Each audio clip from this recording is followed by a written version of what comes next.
This is Ron Schutz again, continuing the discussion of how to prosper in 2022 and beyond. There are 5 challenges in 2022 that I see, and we question, do you have the smart allocation to weather between risk and safe to handle these challenges? One is the size of the debt to GDP.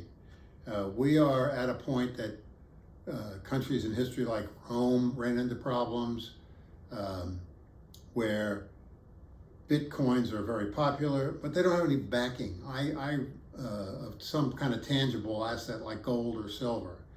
It reminds me of the tulips in the Netherlands in the 1600s that were speculated upon until they finally collapsed. I call bitcoins the tulips of the 21st century.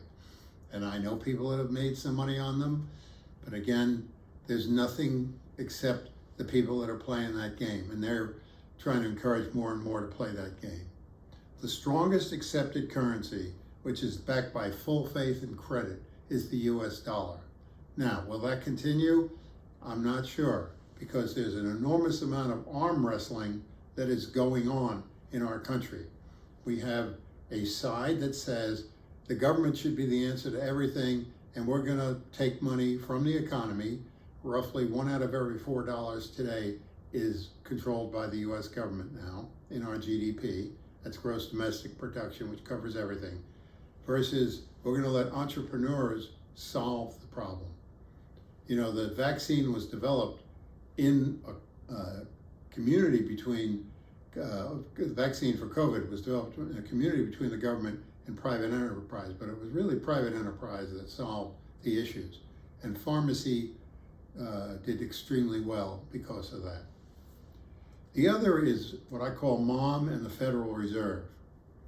And Mom is, you know, my mother used to slip me a handful of dollars when I was in college when she'd come to visit with my dad. She just sort of, I gave her a hug and kiss goodbye, she'd always put it in my hand. Well, that's what the Federal Reserve has been doing. They've been putting money into the economy, and we've seen inflation. This kind of reminds me of, will 2022 be like 1994? There were 7 rate increases in 1994, and the stock market struggled with that because that came so fast, it was very difficult to adjust. 95 turned out to be a great year because the industry and corporations were able to absorb those kind of impacts. Also, there's a tremendous opportunity that exists for the construction industry right now.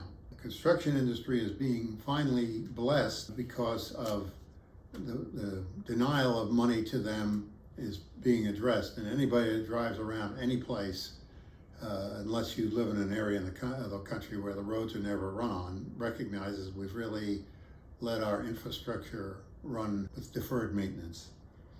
So, and then finally, there's just so much noise in the marketplace. I get beeps on my phone, I get flashes on my computer at work, all kinds of stuff that's going on. It makes it very difficult to say, am I operating and responding for the microsecond, or am I thinking in terms of decades on this? But those are all challenges. Again, the size of the debt, is the Federal Reserve acting like Mom, inflation, opportunities, and noise in the marketplace.